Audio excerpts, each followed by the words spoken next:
Salut les petits potes, j'espère que vous allez bien. Aujourd'hui on se retrouve pour deux nouveaux threads d'horreur. Et bah je vous avoue que normalement Cookie devait faire son apparition dans la vidéo pour vous montrer son nouveau jouet qu'il a eu hier. Enfin l'un de ses nouveaux jouets, il en a eu plusieurs. C'est une chaussure parce qu'il aimait vraiment les chaussures. Enfin c'est pas une chaussure, c'est une chaussure pour chien, t'as vu, t'as compris. Avec un quick dedans. Mais il l'a dégommé en quoi 2 minutes, même pas. Ouais, il l'a fumé. Pourtant il y avait les petits lacets et tout. Hein. Mais je crois que ça l'a énervé ça là.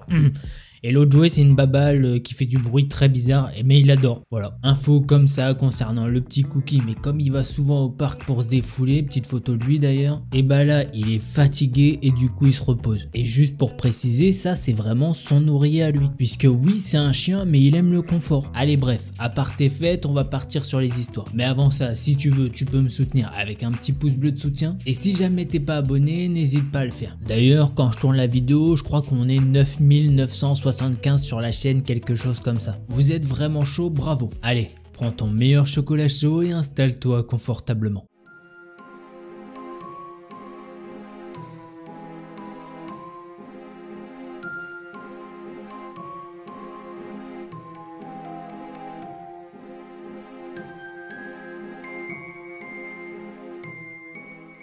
Alors, avant que commence cette histoire, je préfère vous prévenir d'un truc. Il y a des trucs avec les animaux vraiment pas cool. Et forcément, je peux comprendre que ça dérange certaines personnes. Du coup, pour vous, je vous propose de passer directement à la seconde histoire. Voilà, ceux qui restent, vous direz pas que je vous ai pas prévenu. L'histoire que je vais vous raconter, c'est celle de Théo. Il a à ce moment-là 15 ans et cette histoire s'est passée il y a 4 ans. Pour vous mettre dans le contexte, Théo, au moment de cette histoire, est en vacances chez sa grand-mère. Elle habite dans une ferme un peu perdue dans la campagne. Et il faut savoir que dans les alentours, il y a pas mal de maisons abandonnées. Donc un jour pendant les vacances, Théo se trouve avec son cousin qui est plus âgé que lui, il a 17 ans. Et d'ailleurs, c'est pas la première fois qu'ils se retrouvent ensemble en vacances dans la maison de la grand-mère. Le matin, Théo et son cousin promènent le chien, comme à leur habitude. Et ils sont passés à côté d'une des maisons abandonnées. Et comme ils n'ont rien de mieux à faire dans la campagne, ils ont décidé de profiter de la balade avec le chien pour aller visiter cette maison abandonnée. Ils ont attaché le chien à l'extérieur et ont commencé à avancer dans la maison abandonnée. Quand ils ont commencé à s'avancer, les deux garçons ont commencé à sentir une odeur extrêmement forte. Mais pour eux, c'est impossible de dire d'où vient cette odeur. Ils ont donc décidé de continuer à avancer. Au fur et à mesure, ils ont pu remarquer que la maison était vraiment en mauvais état. Le bois est complètement pourri.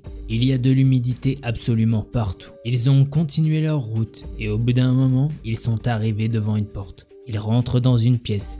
Cette pièce est assez sombre. En entrant dans cette pièce, l'odeur pestilentielle est devenue de plus en plus forte. Le truc, c'est qu'à force d'avancer dans cette pièce, eh bien il y a quasiment plus de lumière. Théo a donc sorti son téléphone pour mettre le flash de ce dernier. Et ce qu'ils ont pu voir les a traumatisés. Il y a des chats morts qui ont été ouverts, comme si quelqu'un les avait ouverts pour leur arracher les boyaux. En vrai, c'est déjà assez fou. Mais le truc, c'est que c'est que le début. Il y a des tonnes d'animaux morts dans des cages. Et sur les étagères, il y a des bocaux remplis d'eau avec des boyaux à l'intérieur.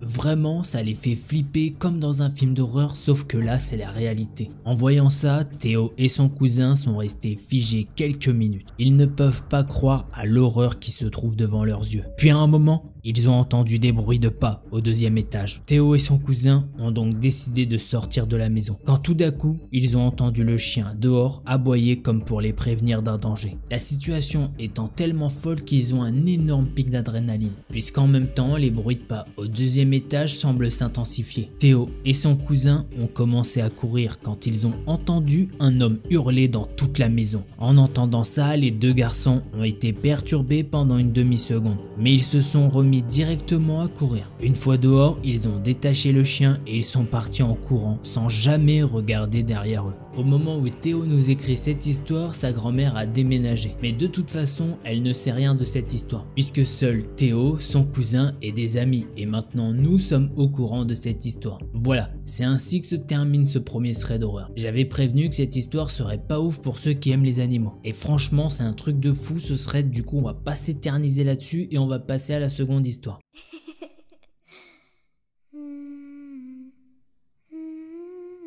L'histoire que je vais vous raconter, c'est celle de Léana. Cette histoire commence il y a 5 ans environ. À ce moment-là, Liana a 20 ans et elle vit un épisode dépressif assez important. En ayant conscience et sachant qu'elle ne peut pas s'en sortir toute seule, elle a accepté la proposition de sa psychiatre de se faire interner dans une clinique psychiatrique privée. Elle nous dit que c'est la première et la dernière fois qu'elle y mettra les pieds. Avant de rentrer dans le vif du sujet, elle veut nous détailler 2-3 petits trucs. Cette clinique-là est surtout spécialisée dans la gestion des pathologies dépressives. Les patients ne sont pas enfermés et ils peuvent aller où ils le souhaitent dans l'établissement. Ils ont des activités intéressantes auxquelles ils peuvent participer. Et ils ont des rendez-vous journaliers avec leur psychologue. Bref, elle nous dit que normalement il n'y a pas de fou furieux prêt à poignarder le premier venu avec un couteau. Liana a passé 3 semaines et demie dans cette clinique et elle a rencontré plusieurs personnes. Un groupe de 3 gars très gentils et bienveillants envers elle. Et ces gars-là l'intègrent toujours à leurs discussions. Par contre, ils la mettent souvent en garde contre un autre mec.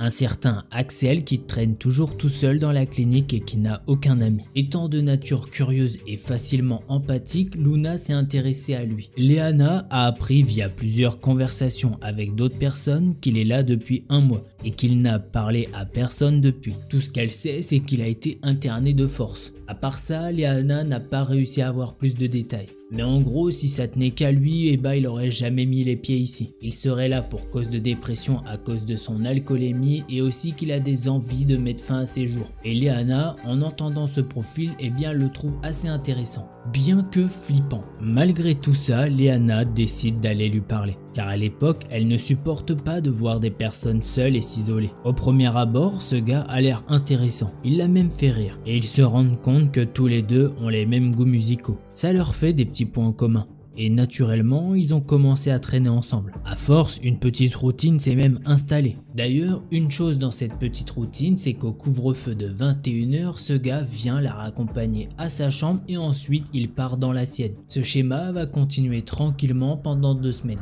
jusqu'à ce fameux soir. Il la raccompagne donc jusqu'à sa chambre, comme d'habitude. Il retourne ensuite dans la sienne juste avant la ronde des infirmières qui checkent si tous les patients sont bien dans leur lit. Liana se trouve dans son lit et elle commence à fermer les yeux quand elle entend que sa porte de chambre s'ouvre doucement. À ce moment-là, elle se trouve dos à la porte, donc pour elle, impossible de savoir qui a ouvert cette porte. À ce moment-là, elle se dit que c'est l'infirmière qui est venue faire son travail et voir que tout allait bien. Et que du coup, elle va passer en coup de vent, regarder et puis elle va vite refermer la porte. Sauf que Liana entend des légers grincements de lattes de parquet qui mènent jusqu'à son lit, comme si quelqu'un marchait sur la pointe des pieds en chaussettes, puisqu'elle n'entend pas le bruit lourd de chaussures. Le cœur de Liana s'accélère, mais elle se sent quand même relativement en sécurité à ce moment-là. Elle se dit qu'elle est dans une structure médicale plutôt bien surveillée et que rien ne peut lui arriver. Et qu'au final, elle se fait sûrement des films et c'est sûrement l'infirmière qui vient vérifier quelque chose. Mais en même temps, elle a une petite voix dans sa tête qui lui souffle. Tu es dans une clinique psychiatrique.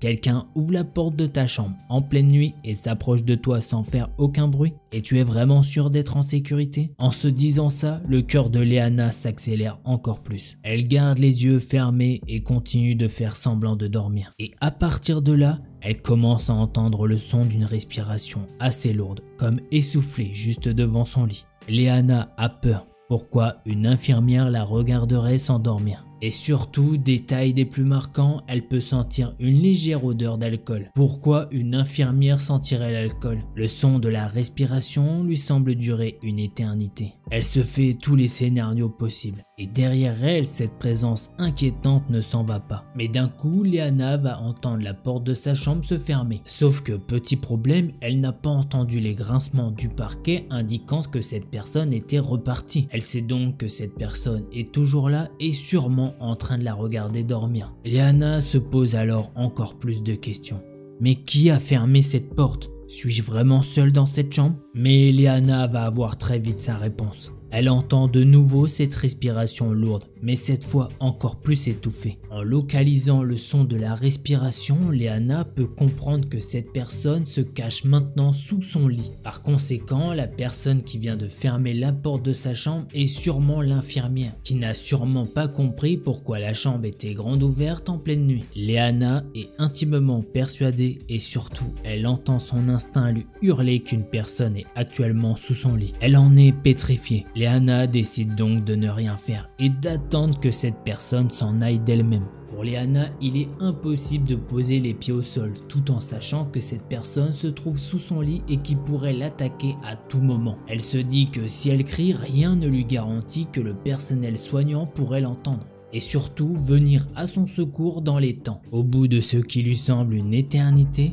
elle a entendu à nouveau ces fameux grincements de parquet et un léger bruit de claquement de porte. À ce moment-là, elle se dit que normalement, elle est de nouveau seule dans la chambre. Mais par sécurité, elle n'a pas bougé de la nuit. Et forcément, elle n'a pas pu dormir non plus. Le lendemain matin, Léana a appris que Axel avait disparu de sa chambre et que des rondes avaient été effectuées pour le retrouver. Les infirmières ont cherché dans toutes les chambres et dans le jardin, mais ils n'ont trouvé aucune trace de lui. Et surtout, Léana veut préciser un petit détail, c'est que là, ils sont dans une clinique psychiatrique privée. Et c'est pas la même chose qu'un hôpital psychiatrique. Si le patient veut partir, eh bien, il peut partir à tout moment. Lors de son rendez-vous avec son psychologue, Léana a expliqué ce qui lui est arrivé cette nuit. Le psychologue l'a alors tout de suite rassurée, en lui disant que c'était possiblement les médicaments qui l'avaient rendue paranoïaque. Et il lui a aussi dit qu'elle n'avait rien à craindre ici. Après ça, Léana n'a plus jamais revu Axel. Et autour d'elle, personne ne sait ce qui est arrivé à Axel.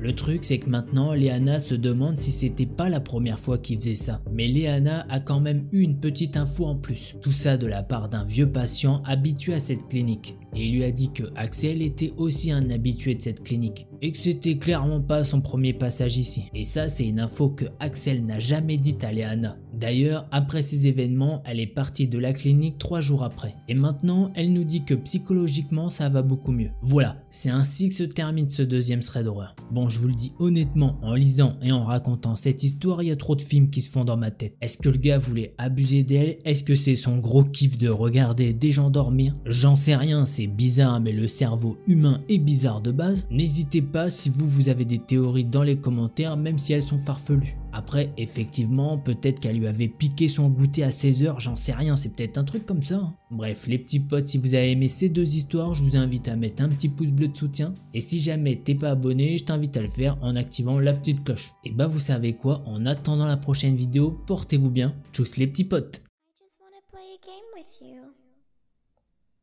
Hey, don't you run away. Please stay. Stay with me. If you don't come play with me, then we will kill you.